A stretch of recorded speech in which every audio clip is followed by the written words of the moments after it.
இன்றைக்கி நம்ம பார்க்க போகிற டிப்பு வந்து கரப்பாம்பூச்சி பல்லியை நம்ம வீட்டு உள்ளுக்கு எப்படி வரவிடாமல் ஆக்கலாம் அப்படிங்கிற ஒரு வீடியோ தான் போட்டிருக்கிறேன். பாருங்கள், பார்த்துட்டு ஃபீட்பேக்கை சொல்லுங்கள். இது ஏற்கனவே செஞ்சு பார்த்த வீடியோ தான். தைரியமாக நீங்களும் செய்யுங்க. Okay, welcome to my channel. Hi friends, எல்லோரும் எப்படி இருக்கிறீங்க? நல்லா இருக்கிறீங்களா?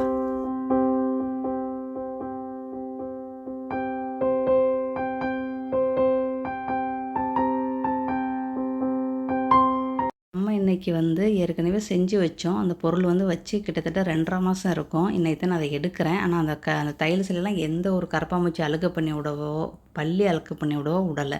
அப்படி பார்த்தா நம்மளுக்கு கரப்பாம்பூச்சி பல்லி இந்த இடத்துல வரவே இல்லை, இந்த வாடைக்கு வரலை.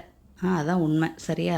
நம்மளுக்கு இது வந்து டெட்டால் வந்து ஒரு மூடி வேணும், ஒரு மூடியிலேருந்து 1.5 மூடி வேணும். இது நம்ம வந்து பல்லியே கரப்பாம்பூச்சி கொல்ல முடியாது. அதே நேரத்தில் நம்ம வீட்டுக்குள்ளே வராது. அதுக்கு தான் இந்த வாடைக்கு கரப்பாம்பூச்சி பல்லி இருந்தால் ஓடி போயிடும். இன்றைக்கி நான் வந்து சில்லியை வந்து வேக வைக்கலை, பட்டை மிளகாய் வேக வைக்காமல் ஒரு 3/4 ஸ்பூன் அளவுக்கு சில்லி பவுடர், உரப்பான காரமான சில்லி பவுடர் போட்டு ஒரு மூடி டெட்டால் ஊற்றுறேன். அதுக்கு கொஞ்சோண்டு தண்ணியை ஊற்றி மிக்ஸ் பண்ணிக்கிறேங்க. இன்னும் ஒரு பொருளை மட்டும் மிக்ஸ் பண்ணி நம்ம வந்து வைக்க வேண்டியது தான். ரொம்ப சிம்பிளான டிப்பு தான். உங்களுக்கு தேவை வந்து டெட்டால் மட்டும்தான். வேறு சமையல் அறையில் உங்களுக்கு இருக்க வேண்டிய பொருள் தான் நம்ம 2 பொருளும் மிக்ஸ் பண்ணுறோம். உங்களுக்கு சில்லி பவுட்ரு வேண்டாம் அப்படின்னா இந்த அளவுக்கு வந்து ஒரு 4 மிளகா, பட்டை மிளகாயை வெட்டி போட்டு கொஞ்சோண்டு தண்ணியில் கொதிக்க வச்சு இந்த பொருள் நீங்கள் சேர்த்துக்கலாம். அப்படி தான் நான் போன வீடியோ போட்டேன். இந்த வீடியோவில் நான் இப்படி செய்கிறேன்ப்பா. சரியா? எல்லாமே ஒன்று தானே, அதனால் இப்படி செய்கிறேன். அப்புறம் மைதா மாவு ஒரு 2 ஸ்பூன் அளவுக்கு போட்டு நல்லா கிண்டி பாருங்கள். பத்தலை அப்படின்னா இன்னொரு 1/2 ஸ்பூன் அளவுக்கு போட்டுக்கிறோம். இந்த அளவுக்கு கரெக்டாக இருக்கும். நம்ம கொஞ்சம் தண்ணி தான் ஊற்றிருக்கிறோம். இந்த காரத்தன்மைக்கு, இந்த வாசத்துக்கு உங்களுக்கு கரப்பாம்பூச்சி பல்லி கிட்ட வந்தாலும் உங்களுக்கு வராது. வந்து மோந்து பார்த்துட்டு அந்த இடத்த விட்டே போயிடும். இந்த மாதிரி குட்டி குட்டி உருண்டையாக போட்டுக்கிறோங்க. சில்லி பவுடர்னால நம்மளுக்கு கையெல்லாம் நம்மளுக்கு ரொம்ப ஓவராக எரியும். அதனால் ஏதாவது கை உரைகள் எதையாவது போட்டுக்கிறோங்கப்பா.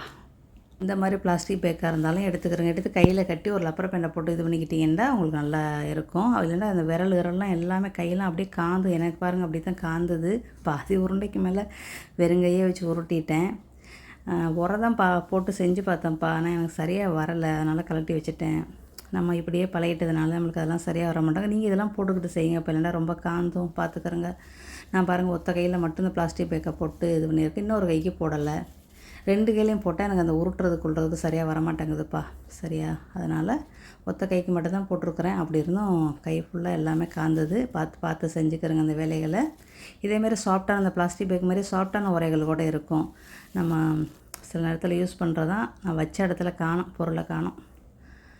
இந்த பாருங்கள், இந்த அளவுக்கு உருட்டியாச்சு. இது வந்து உங்களுக்கு எந்தெந்த இடத்துல பல்லி கரப்பாம்பூச்சி இருக்கோ அந்த இடத்துல நீங்கள் தைரியமாக வைங்கப்பா. நல்லா இது ஒர்க் அவுட் ஆகுது. சரியா? நம்ம ஏற்கனவே போட்ட வீடியோவில் நம்ம வந்து மிளகாயை வந்து ஹாட் வாட்டரில் ஒரு கொதிக்க வச்சு அந்த தண்ணியில் செஞ்சோம். இன்றைக்கி நான் வந்து மிளகா சில்லி பவுடரை வச்சு செய்கிறேன். இந்த மாதிரி நல்லா தட்டாக வச்சுருங்க. உருண்டை எவ்வளோது அப்படியே வச்சு கையை வச்சு அப்படியே அமுக்கி விட்டிங்கன்னா உங்களுக்கு நல்லா இப்படி வந்துடும். அப்போ அப்படியே வச்சு விட்ருவோம். அந்த பாருங்கள், போன தடவை வச்சதை இந்த சைடு நான் எடுக்கிறேன். நம்மளுக்கு இந்த இடம் ஃபுல்லாக எல்லாம் பல்லி வந்து அழுக்கு பண்ணி விட்டு போகிறோம். இப்போ இது வச்சதுலேருந்து அந்த டைல்ஸ் எல்லாம் நல்லா சுத்தமாக இருக்குப்பா. நீங்கள் தைரியமாக செய்யுங்க. இந்த டிப்பு ரொம்ப ஒரு பயனுள்ள டிப்பு. செஞ்சு பாருங்கள். நான் ஏற்கனவே 2.5 மாதமாக இது செஞ்சாச்சு. நல்லா ஒர்க் அவுட் ஆகுது. அதோட தான் உங்களுக்கு மறுபடியும் இன்றைக்கி நான் செய்யும்போது உங்களுக்கு மறுபடியும் நான் வீடியோ எடுத்து போடுறேன். கண்டிப்பாக ட்ரை பண்ணி பாருங்கள். ஓகேயா? ட்ரை பண்ணி பார்த்துட்டு ஃபீட்பேக்கை சொல்லுங்கள். இந்த பதிவு உங்களுக்கு பயனுள்ளதாக இருந்துச்சுன்னா உங்கள் ஃப்ரெண்டு ஃபேமிலிக்கு நிறையவே ஷேர் பண்ணுங்கள். நம்ம சேனல் இது வரைக்கும் சப்ஸ்கிரைப் பண்ணிக்கிறேங்க. நீங்கள் ஐஸ் பெட்டி ஓரம் உங்களுக்கு எந்தெந்த இடத்துல பள்ளிகள், அதாவது வீட்டு உள்ளுக்கு மட்டும் வைங்கப்பா. வெளியே நடமாடிட்டு போகிறாங்க, வீட்டு உள்ளுக்கு மட்டும் வச்சுக்கிறோங்கப்பா. வீட்டு வாசலெல்லாம் வச்சுக்கிறோங்க. வாசலெல்லாம் குட்டி குட்டி பள்ளி எல்லாம் வரும். அந்த மாதிரி இடத்துலலாம் நீங்கள் வச்சு விட்டுக்கிறோங்க. ஓகே? இது நம்ம மேலே போய் வைக்கிறக்காண்டி வச்சுருக்கிறேன். மேலே ரூம் இருக்குது, அதில் வைக்கிறக்காண்டி வச்சுருக்கிறேன். நீங்கள் தைரியமாக இந்த டிப்பை செஞ்சு பாருங்கப்பா. நல்லா ஒரு பயனுள்ள டிப்புப்பா. இந்த வீடியோ உங்களுக்கு ரொம்ப பயனுள்ளதாக இருந்துச்சுன்னா அந்த வீடியோக்கு லைக் பண்ணுங்கள். ஓகேயா? ஓகேப்பா, அடுத்த பதிவில் சந்திக்கலாமா?